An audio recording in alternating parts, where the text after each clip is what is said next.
nama Bapa dan Putra dan Roh Kudus. Amin. Marilah kita berdoa. Ingatlah ya Allah akan belas kasih-Mu. Kuduskanlah dan lindungilah selalu para hamba-Mu. Karena bagi mereka lah Kristus Putra-Mu telah memulai misteri Paskah dengan menumpahkan darahnya di atas kayu salib. Sebab Dialah Tuhan dan pengantara kami yang hidup dan berkuasa kini dan sepanjang segala masa. Amin. Dalam nama Bapa dan Putra dan Roh Kudus. Amin.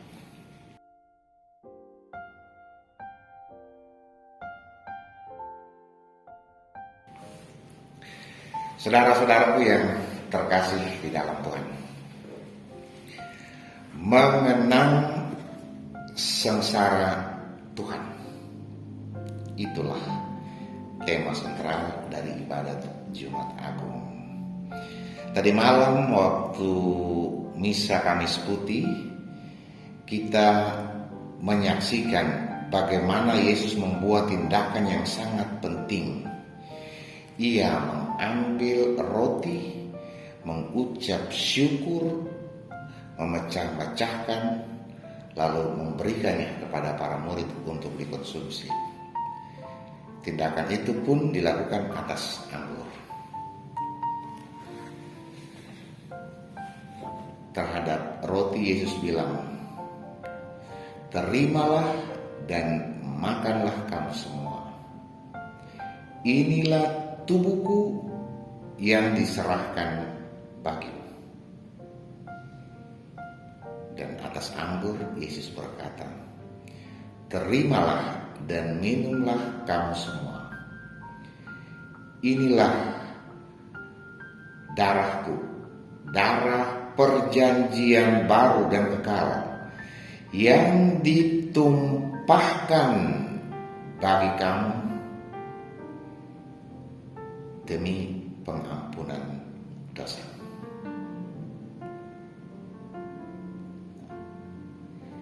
Atas roti kata kuncinya yang diserahkan. Atas anggur kata kuncinya yang ditumpahkan. Jadi kalau menyerahkan diri itu berarti mati.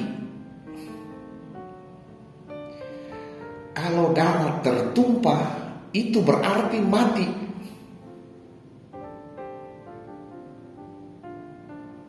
Itulah yang kita sebut korban. Pada malam Kamis Putih tadi malam, Kristus membuat nubuat tentang apa yang akan terjadi pada hari ini, yaitu Jumat Agung, sengsara dan wafatnya. Kristus bersabda, memberikan penjelasan tentang peristiwa hari ini.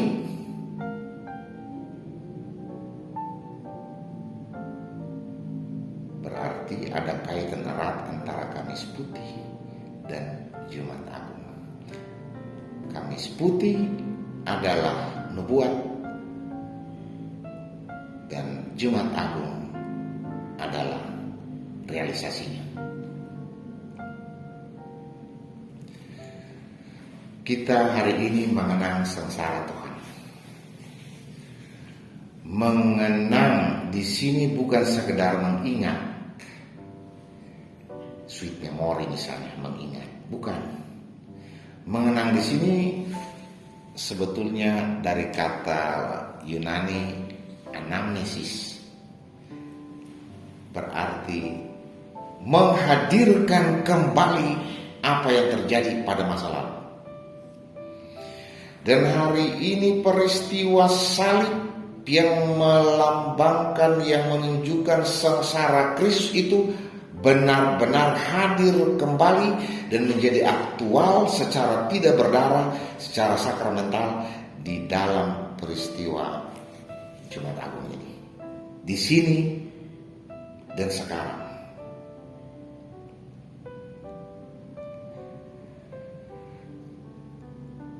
Kristus Imam Agung. Rasul Paulus bilang begini dalam bacaan kedua. Saudara-saudara, kita sekarang mempunyai Imam Agung yang telah melintasi semua langit, yaitu Yesus Anak Allah. Fungsi Kristus sebagai Imam Agung itu terwujud dalam peristiwa salib. Imam berarti orang yang mempersembahkan korban untuk kekudusan jemaat.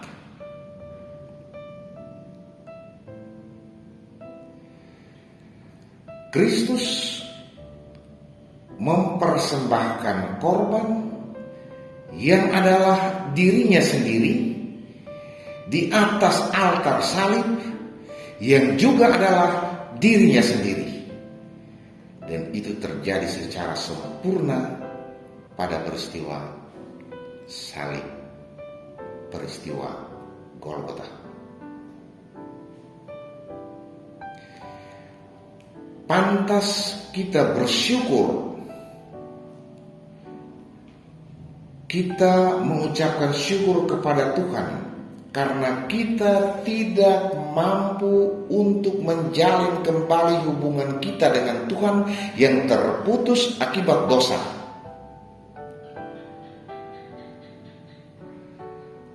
Agar hubungan itu terjalin kembali, maka butuh Tuhan sendiri. Dan Tuhan menggunakan cara yang kita mengerti. Orang bilang begini, di dunia ini tidak ada makan free. Semuanya itu perlu bayaran. Untuk keselamatan kita terima bukan tanpa bayaran. Untuk keselamatan kita perlu bayaran. Maka perlulah sengsara dan wafat Tuhan. Kristus melunasi seluruh hutang dosa itu bukan dengan korban lembu, bukan dengan korban binatang, tetapi dengan korban dirinya sendiri.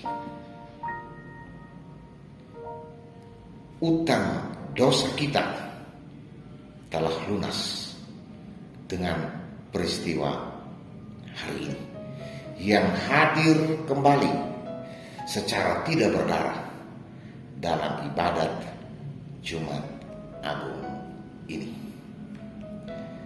Saudara-saudaraku yang terkasih, luar biasa cinta kerahiman Allah bagi kita. Kita yang tidak mampu untuk bersatu kembali dengan Allah, dibuatnya bersatu kembali dengan Allah. Kita yang tidak mampu menyadari dosa-dosa kita, dibuatnya kembali menyadari kelemahan kita. Kita yang tidak sadar akan akibat dosa yang mengerikan, dibuatnya kembali sadar dengan peristiwa sengsara dan wafatnya di kayu salib.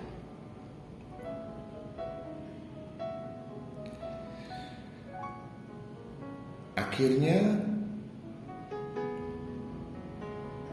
hal yang perlu kita contohi dari Tuhan Yesus dalam peristiwa Jumat Agung ini adalah rela berkorban. Orang yang paling bahagia di dunia ini adalah orang yang biasa dengan semangat rela berkorban. Kenapa? Karena setiap detik, menit, jam Dunia ini menuntut korban dari kita, sekecil apapun korban itu.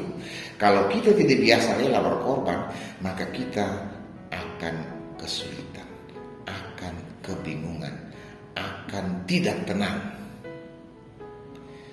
Tetapi apabila kita belajar dari Kristus yang mengorbankan dirinya, sudah terbiasa dengan rela berkorban, maka kita akan menghadapi dunia ini dengan sukacita.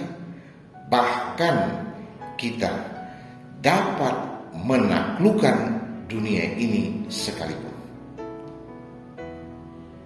Sebab dunia tidak bisa ditaklukkan dengan uang, dengan kuasa, dengan kepandaian, dengan potensi, dengan macam-macam. Kembali pada dasarnya, dunia hanya bisa ditaklukkan dengan korban.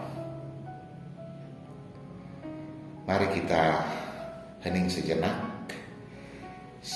kita meresapkan kisah sengsara Tuhan kita dalam hati kita, yang intinya adalah korban. Dan setelah itu kita mohon berkat Tuhan.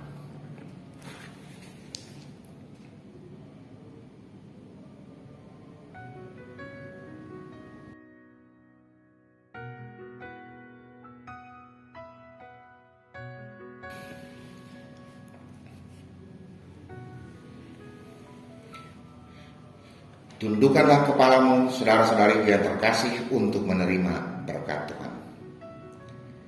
Kami mohon ya Tuhan, semoga turunlah berkat melimpah ke atas umat-Mu ini yang telah mengenangkan wafat putramu sambil mengharapkan kebangkitannya. Berikanlah pengampunan, anugerahkanlah penghiburan, tumbuhkanlah iman yang kudus, dan berilah jaminan penebusan yang kekal dengan pengantaraan Kristus Tuhan kami. Amin. Dalam nama Bapa dan Putra dan Roh Kudus.